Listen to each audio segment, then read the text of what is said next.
네, 갑작스럽게 벌어진 통신 대란에 깜짝 놀라고 불편 겪으신 분들 많을 겁니다. 통신 기능이 완전히 복구되려면 일주일이 걸릴 것 같다고 하는데요. 이권열 기자와 이 뉴스 추적하겠습니다. 자, 이 기자. 네.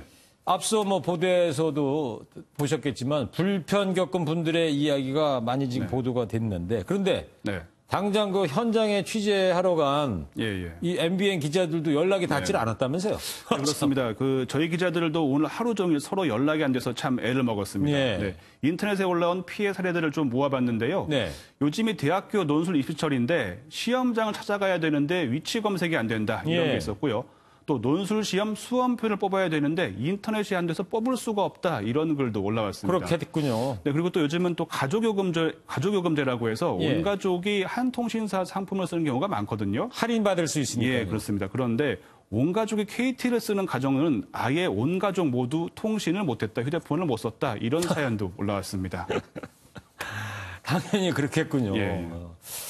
자, 근데 이제 중요한 건 이 복구에 이제 얼마나 걸릴 것인지인데 어떻게 전망들을 하고 있습니까?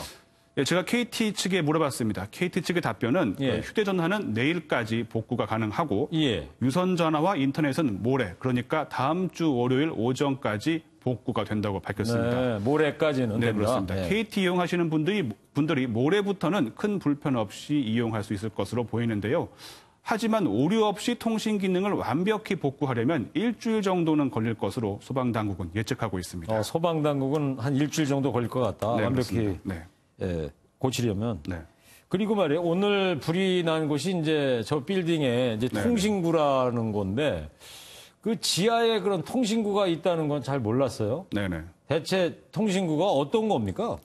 네, 불이 난 구간은 통신구 안에 150m 정도 되는 길이라고 합니다. 그 통신구는 통신망이 깔려 있는 지하 통로라고 생각하시면 되는데요. 오늘 사고 현장은 아니지만 그 통신구 사진을 준비해봤습니다. 지금 저 사진입니까? 네, 그렇습니다. 지금 보시는 것처럼 통신구가 굉장히 커서 사람이 다닐 수 있는 정도입니다. 우리나라엔 1970년대부터 이런 통신구가 건설되기 시작했습니다. 아, 지금 지하에 저런 시설이 있는 거군요. 근데 저기서 불이 난 거다 이거죠? 네, 그렇습니다. KT 이용 고객들은 되게 이제 불편했을 것 같은데 이거 손해배상 받을 수 있습니까? 좀 결론부터 말씀드리자면 가능합니다. 그래요? 그런데 금액이 크지 않습니다. 그래요? 그 KT 이동전화와 초고속 인터넷 약관을 보면은 고객 책임 없이 연속 3시간 이상 서비스를 받지 못하면 손해배상을 하게 돼 있습니다.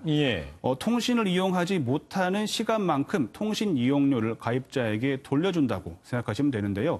고객과 협의를 해봐야 되기 때문에 이게 정확히 금액이 얼마다 이렇게 단정 짓기는 어렵습니다. 그런데 과거엔 얼마를 받았는지 좀 살펴봤습니다. 그랬더니 2013년부터 올해 4월까지 통신장애가 몇 차례 있었는데 받은 금액이 평균 3,460원이었습니다.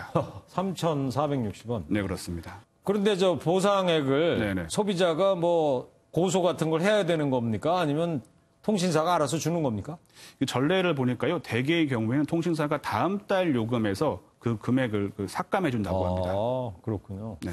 그런데 피해 보신 분들이 저 몇천 원만 받는다면 좀 서운할 수도 있을 것 같은데 그리고 배달 음식점은 아예 주문을 못 받았다고 그러던데 그런 분들은 조금이라도 보상을 더 받을 수가 있을까요? 네, 과거에 오늘과 같은 비슷한 사고가 발생한 적이 있었습니다. 그래서 SK텔레콤을 상대로 한 변호사가 손해배상을 청구했는데요.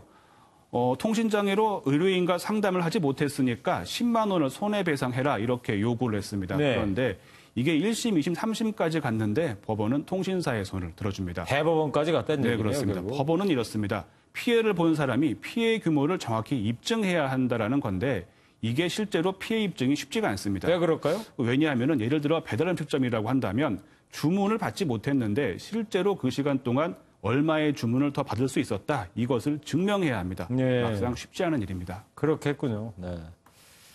자, 우리 생활에서 휴대전화, 인터넷이 차지하는 비중 계속 커지고 있습니다. 통신이 곧 생활인데요. 편리해진 만큼 안전에도 더욱 신경을 써야 할 것 같은데 오늘 사고가 모쪼록 그런 계기가 되기를 바라봅니다. 이권열 기자였습니다.